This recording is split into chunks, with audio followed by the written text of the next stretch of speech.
श्री शिवाय नमस्तु भयम। दोस्तों, जैसा कि आप सभी लोग जानते हैं कि 4 जून 2026 यानी गुरुवार को पड़ रही है पुरुषोत्तम मास, अधिक मास की ज्येष्ठ कृष्ण पक्ष चतुर्थी तिथि। और दोस्तों, यह वह तिथि है जो पुरुषोत्तम मास में पड़ने वाली सबसे बड़ी तिथि है, क्योंकि यह गुरुवार के दिन पड़ रही है और इसका बहुत ही बड़ा और विशेष महत्व होता है। पूज्य गुरु जी ने कहा है कि अगर कभी भी मौका लग जाए और पुरुषोत्तम मास की चतुर्थी तिथि गुरुवार को पड़ जाए तो आप लोगों को 7 चने की दाल वाला उपाय तो अवश्य ही करना चाहिए। इन दोनों का संयोग बहुत कम आता है। और इसी के साथ में गुरु जी ने अपनी शिव पुराण कथा में बताया है कि इस दिन आपको 7 चने की दाल वाला उपाय तो आपको अवश्य ही करना चाहिए, क्योंकि ऐसा दिन पूरे साल में सिर्फ एक ही बार आता है। और दोस्तों, आप सभी लोग जानते हो कि गुरुवार चतुर्थी तिथि का अगर सबसे बड़ा कोई उपाय है तो 7 चने की दाल वाला उपाय है। तो दोस्तों, इस 7 चने की दाल वाला उपाय है गुरुवार चतुर्थी तिथि के दिन आप लोगों को इस 7 चने की दाल वाला उपाय को जरूर करना है। बहुत सारे लोग होंगे जिन लोगों ने इस उपाय को ना किया हो, मतलब पूरा साल निकल गया, उन्होंने किसी भी दिन इस 7 चने की दाल वाला उपाय को ना किया हो। पर दोस्तों, आपके पास एक आखिरी मौका बचा हुआ है, जो कि 4 जून गुरुवार चतुर्थी तिथि के दिन है। तो इस दिन आप लोगों को इस वाले उपाय को जरूर कर लेना है।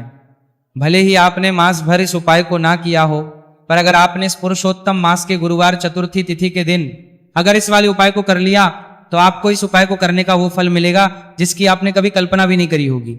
इसीलिए आप लोग इस वाले उपाय को एक बार जरूर कर लेना है, ताकि आप लोगों के हाथ से यह मौका ना जा सके और आपको इस उपाय को करने का फल मिलेगा। सके दोस्तों, यह उपाय पंडित जी ने अपनी अभी की ही श्री शिव पुराण की कथा में बताया है, जिस उपाय को आज हम आपको बहुत अच्छे से समझाने वाले हैं। इस वीडियो को देखने के बाद इस उपाय को समझने के लिए आपको कोई और वीडियो को देखने की जरूरत नहीं पड़ेगी। तो चलिए दोस्तों, उपाय को शुरू करते हैं।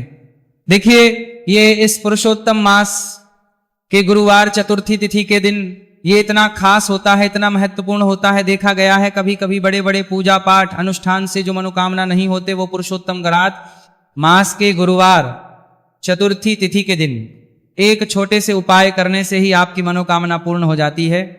और बहुत सारे लोगों ने इस उपाय को किया भी है और उनको इस उपाय को करने का फल भी जरूर मिला है। अगर आप लोग भी इस उपाय को करना चाहते हैं तो आप इस उपाय को पहले अच्छे से समझ लेना, सुन लेना, उसके बाद करना।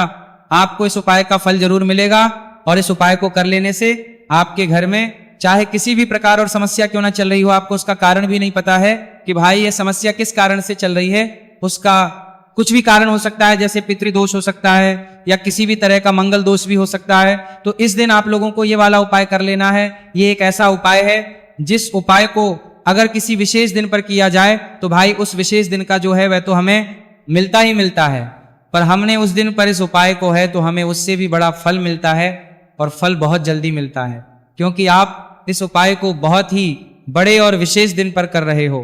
तो चलिए अब उपाय के बारे में बात करते हैं, लेकिन उससे पहले आप लोगों को यह जानना आवश्यक है कि आखिर यह उपाय किस समय करना है, किसको करना है और कैसे करना है। तो चलिए हम आगे आपको वीडियो में एक एक करके बता देते हैं। लेकिन उससे पहले अगर आप लोग हमारे चैनल पर पहली बार आए हैं या फिर मेरी आवाज़ आज पहली बार सुन रहे हैं तो हमारे चैनल को सब्सक्राइब जरूर कर लेना और इस वीडियो को लाइक करके कमेंट बॉक्स में श्री शिवाय नमस्तु भयम ओम नमः शिवाय जरूर टाइप कर देना। तो दोस्तों, इस 7 चने की दाल वाला उपाय को हमें इस गुरुवार चतुर्थी तिथि के दिन कैसे करना है, किसको करना है, किस समय करना है और कहां पर करना है, ये सारे सवालों के जवाब आपको इस वीडियो में मिल जाएंगे। और जो ये देखेगा भाई, उसको 7 चने की दाल वाला उपाय जरूर करना चाहिए, क्योंकि इस दिन एक चने की दाल का भी बहुत ही बड़ा और विशेष महत्व होता है। और जब बात आपको देखेगा वह होता है जाए 7 चने की दाल वाला उपाय की, तो ये सोने पर सुहागा वाली बात हो जाती है और ये एक बहुत ही बड़ा उपाय हो जाता है इस गुरुवार चतुर्थी तिथि का। तो अब दोस्तों, इस 7 चने की दाल वाला उपाय को आखिर करना किसको है, सबसे पहले हम लोग वो बात जान लेते हैं। तो देखो, घर की जो बड़ी माता होती है उन माताओं बहनों में से कोई भी एक बड़ी माता बहन इस वाले उपाय को कर सकती है। और दोस्तों, अगर आप चाहें तो अपने घर में से सभी सदस्यों को भी इस उपाय को करवा सकते हैं। अगर किसी व्यक्ति की खुद की कोई मनोकामना है, खुद की कोई दुख और परेशानी है जो कि वो अपने लिए ही करना चाहता है, इस वाले उपाय को तो वो खुद अपने लिए भी कर सकता है। बाकी अगर कोई घर में से ऐसा है जो कि अपने पूरे घर परिवार की सुख और शांति के लिए यर्ना वाला उपाय करना चाहता है तो भाई वह भी कर सकता है, उसमें भी कोई वाली बात नहीं है। कहने का मतलब यह है कि इस उपाय को हर एक सदस्य भी कर सकता है और पूरे घर परिवार के सदस्य के लिए घर की बड़ी माताओं बहनों में से कोई एक माता बहन भी कर सकती है। माताएं बहनें अगर घर में उपस्थित ना हो या वह ये वाला उपाय ना कर पा रही हो तो फिर घर का कोई बड़ा सदस्य भी 7 चने की दाल वाला उपाय को कर सकता है, चाहे फिर वह पुरुष ही क्यों ना हो, उसमें कोई भी दिक्कत वाली बात नहीं है। अब दोस्तों जो अगला प्रश्न निकल कर आता है वही आता है इस उपाय को लेकर कि आखिर इस उपाय को हमें किस समय करना, सुबह के समय करना है कि शाम के समय करना है। तो देखो इस वाले उपाय को आप लोग सुबह के समय भी कर सकते हो और शाम के समय प्रदोष काल में भी कर सकते हो। अब अगर आप पूछो कि भाई सबसे उत्तम समय कौन सा रहेगा इस 7 चने की दाल वाला उपाय को करने का, तो हम आपसे बस यही कहेंगे कि इस उपाय को आप सुबह के समय करेंगे तो ज्यादा बेहतर होगा। बाकी अगर प्रदोष काल शाम के समय भी करेंगे तो भी अच्छा होगा, उसमें कोई भी दिक्कत वाली बात नहीं है। तो अब दोस्तों जो अगली सबसे बड़ी और महत्वपूर्ण बात आती है वह ये आती है कि सुबह अगर हम उपाय को करेंगे तो हमें कितने बजे से लेकर कितने बजे तक के बीच में करना है, और शाम के समय प्रदोष काल में करेंगे तो हमें कितने बजे से लेकर कितने बजे के बीच में करना है। तो देखो सुबह जितनी जल्दी हो सके आप उपाय को करने की कोशिश करना। बाकी अगर किसी कारणवश लेट भी हो जाओ, थोड़ी देर भी हो जाए तो 10 या 11 बजे तक भी आप कर लेना, पर 12 बजे से ज्यादा देरी ना हो, ठीक है, इस बात का ध्यान रखना। उसके बाद में दोस्तों अगर शाम के समय प्रदोष काल की बात करें, प्रदोष काल का जो समय है होता है वो शाम के 6 बजे से शुरू हो जाता है।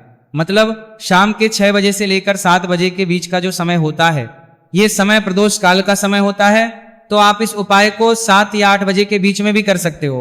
मतलब शाम के 6 बजे से 8 बजे के बीच में आप कभी भी इस वाले उपाय को कर सकते हो, उसमें कोई भी दिक्कत वाली बात नहीं है। देखिए गुरु बृहस्पति को मजबूत करने से हमें हमारे जीवन में सफलता की प्राप्ति होती है। यदि हमारा किसी भी प्रकार का कार्य अटक रहा है, परिपूर्ण ही नहीं हो पा रहा है, तो हमें अपने गुरु ग्रह को मजबूत करना बहुत अधिक आवश्यक होता है।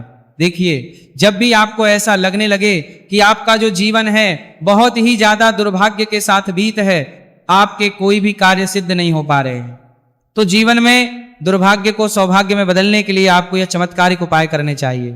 तो गुरुवार की जो यह चतुर्थी तिथि है आपके जीवन से सारे दुर्भाग्य को दूर करने वाली है। देखिए यदि आपका गुरु ग्रह मजबूत नहीं है, गुरु ग्रह से जुड़ी किसी भी प्रकार की समस्या है, तब भी आपको यह उपाय करना चाहिए। आपके विवाह से जुड़ी किसी भी प्रकार की परेशानी है, बुद्धि ज्ञान और विवेक से जुड़ी किसी भी प्रकार की समस्या है, साथ ही साथ जीवन में सौभाग्य की प्राप्ति करना हो, जीवन से दुर्भाग्य को दूर करना हो और जीवन में यदि सफलता की प्राप्ति करना हो तो आपको यह चमत्कारिक उपाय जरूर करने हैं। देखिए आज के इस पूरे वीडियो में हम आपको 3 महा उपाय बताने वाले हैं और यह तीनों ही उपाय आपके जीवन की सारी समस्याओं को समाप्त करने वाले हैं।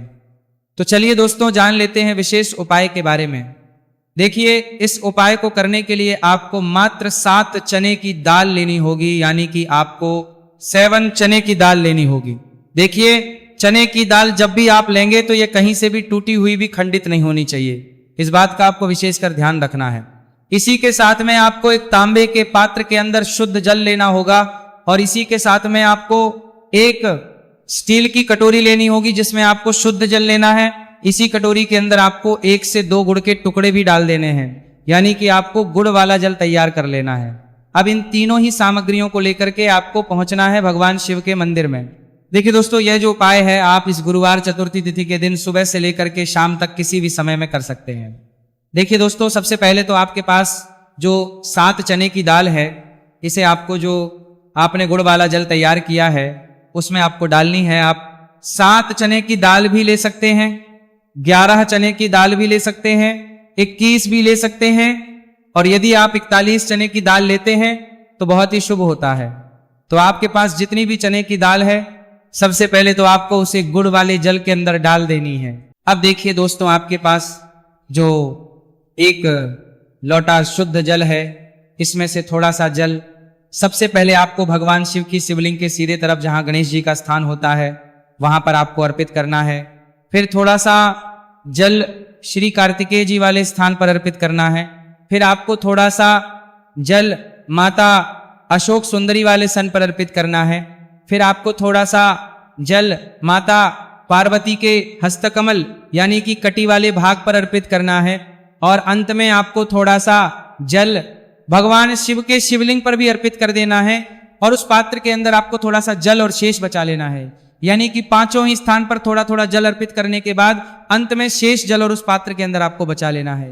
अब आपको बृहस्पति ईश्वर महादेव का स्मरण करना है और आपके पास जो चने की दाल है इसे आपको अपने सीधे हाथ में रखनी है। देखिए गुरुवार का दिन है, इसीलिए आपको ओम नमो भगवते वासुदेवाय इस मंत्र का जाप भी करना है।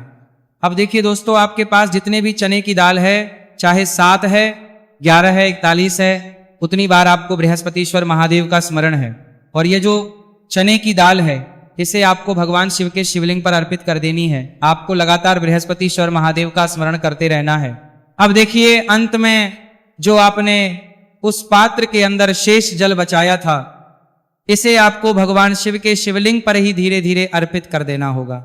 श्री शिवाय नमस्तु भयम इस मंत्र का जाप करते हुए यह उपाय करने मात्र से आपका जो भाग्य है वह स्वर्ण के समान चमकने लगता है। आपके से जो भी दुर्भाग्य है वह दूर होता है। तो इस प्रकार से आपको यह उपाय कर लेना है। यह उपाय आप सुबह से लेकर के शाम तक किसी भी समय में कर सकते हैं। अब दोस्तों हम जान लेते हैं गुरुजी द्वारा बताए गए दूसरे उपाय के बारे में। देखिए इस उपाय को करने के लिए आपको सबसे पहले तो मात्र थोड़ा सा शुद्ध घी लेना होगा। देखिए आपको मात्र आधा चम्मच ही शुद्ध घी लेना है और इसी के साथ में आपको एक तांबे के पात्र के अंदर आपने ही घर से शुद्ध जल लेना होगा और इन सभी सामग्रियों को लेकर के आपको भगवान शिव के मंदिर में पहुंच जाना है। आप यह उपाय सुबह से लेकर के शाम तक किसी भी समय में कर सकते हैं। देखिए सबसे पहले तो आपके पास जो एक लौटा शुद्ध जल है इसे आपको धीरे धीरे शिवलिंग पर अर्पित कर देना है। श्री शिवाय नमस्तु भयम इस मंत्र का जाप करते हुए और बृहस्पतिश्वर महादेव का मन में स्मरण करते हुए।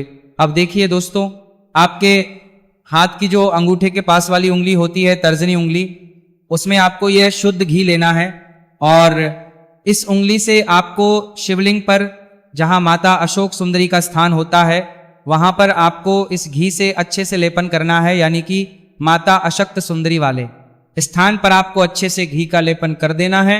और आपकी जो भी मनोकामना है, चाहे आप अपने जीवन से दुर्भाग्य को दूर करने के लिए यह उपाय कर रहे हैं, जीवन सौभाग्य की प्राप्ति के लिए आपकी कोई मनोकामना हो, विवाह के लिए आपकी किसी भी प्रकार की कामना हो, जिस भी प्रकार की आपकी कामना है उसे परिपूर्ण करने के लिए आपको कोई प्रार्थना करनी है और इस घी का लेपन आपको माता अशोक सुंदरी वाले स्थान पर कर देना है। अब दोस्तों इस घी वाली उंगली को आपको कहीं भी साफ नहीं करना है, कहीं भी नहीं पहुंचना है, सीधे आपको अपने घर लेकर के आना है और इस घी की जो पहली बिंदी इसे आपको अपने मुख्य द्वार पर लगा देनी है। और इस घी की बिंदी आप अपने घर में जहां भी आप धन रखते हैं वहां पर भी लगा सकते हैं। आपके घर में जहां कहीं भी रसोई घर है वहां पर भी आप इस घी की बिंदी को लगा सकते हैं। तो 3 जगह आप इस घी की बिंदी को लगा सकते हैं। आपके घर में कभी भी अन्न और धन की कमी नहीं होगी और आपके घर में जो भी क्लेश होगा वह भी समाप्त हो जाएगा। तो इस प्रकार से आपको दुर्भाग्य को दूर के लिए दूसरा उपाय करना है। तो चलिए दोस्तों अब हम जान लेते हैं तीसरे विशेष और अंतिम उपाय के बारे में। देखिए यह उपाय भी बहुत ही खास है, विशेषकर आपके भाग्य को उदय करने के लिए यह उपाय भी बृहस्पति शवर महादेव का ही होने वाला है। और विशेषकर आपको यह उपाय भी गुरुवार चतुर्थी तिथि के दिन ही करना है। देखिए इस उपाय को करने के लिए आपको सबसे पहले तो एक प्यारी सी और सुंदर सी बेलपत्र लेनी होगी। बेलपत्र लेते समय ध्यान रखें कि यह कहीं से भी कटी फटी खंडित नहीं होनी चाहिए। यदि आपको बेलपत्र नहीं मिल पाती है तो आप शिवलिंग पर चढ़ी हुई बेलपत्र को पुनः शुद्ध जल से धो करके उसका उपयोग कर सकते हैं। इसी के साथ में आपको एक तांबे के पात्र के अंदर शुद्ध जल लेना होगा और इसी के साथ में आपको आधा चम्मच या फिर उससे भी कम शहद लेना होगा। अब दोस्तों मात्र ये तीनों ही सामग्रियां लेकर के आपको पहुंचना है भगवान शिव के मंदिर में। मंदिर पहुंच पाने के बाद आप सभी को पता है कि बेलपत्र में 3 पत्तियां होती है और बेलपत्र की जो ये तीनों पत्तियां जिस डंडी से जुड़ी हुई होती है उस डंडी पर आपको अपने सीधे हाथ की चींटी उंगली के जो पास वाली उंगली होती है, नामिका उंगली, उससे एक बिंदी लगानी है। यानी कि तीनों पत्तियों को जोड़ने वाली जो डंडी है केवल उसी पर आपको शहद लगानी है। इसके बाद आपको ये जो बेलपत्र है इससे महादेव शिवलिंग पर अर्पित कर देनी है। श्री शिवाय नमस्तु भयम इस मंत्र का जाप करते हुए देखिए, बेलपत्र की जो चिकनी साइड है वह शिवलिंग से स्पर्श होगी और इसकी जो डंडी है वह जलाधारी की ओर रहेगी। इस प्रकार से आपको यह बेलपत्री शिवलिंग पर अर्पित करनी है। अब दोस्तों अंत में जो आपके पास एक लोटा शुद्ध जल है इसे आपको धीरे धीरे शिवलिंग पर अर्पित करना है। श्री शिवाय नमस्तु भयम इस मंत्र का लगातार करते हुए देखिए, ये जल आपको एक विशेष प्रकार से समर्पित करना है, यानी कि ये जल आपको 7 बार में समर्पित करना है। यानी कि थोड़ा सा जल आपको समर्पित करना है, फिर आपको थोड़ी देर रुकना है, फिर आपको थोड़ा सा जल समर्पित करना है, फिर आपको थोड़ा रुकना है। इस प्रकार से आपको थोड़ा थोड़ा जल 7 बार में शिवलिंग पर और करना है। इस प्रकार से आपको एक लोटे जल से ही यह जल समर्पित करना है, लेकिन को थोड़ा थोड़ा जल करके 7 बार में शिवलिंग पर यह जल अर्पित करना है। और आपको लगातार बृहस्पतिश्वर महादेव का स्मरण करते रहना है। देखिए जैसे ही ये जल शिवलिंग से होकर के जलाधारी की ओर बह करके आएगा तो इस जल को आपको अपने सीधे हाथ में लेना है और इस जल का छिड़काव आपको अपने पूरे शरीर पर कर लेना है। बृहस्पतिश्वर महादेव का मन में स्मरण करते हुए ये जो उपाय है आपके भाग्य का उदय करता और आपके जीवन से दुर्भाग्य को दूर करता है, तो बहुत ही आसान सा उपाय है। इस उपाय को भी आप इस गुरुवार की चतुर्थी तिथि पर करके जरूर देखना, आपको निश्चित ही लाभ होगा।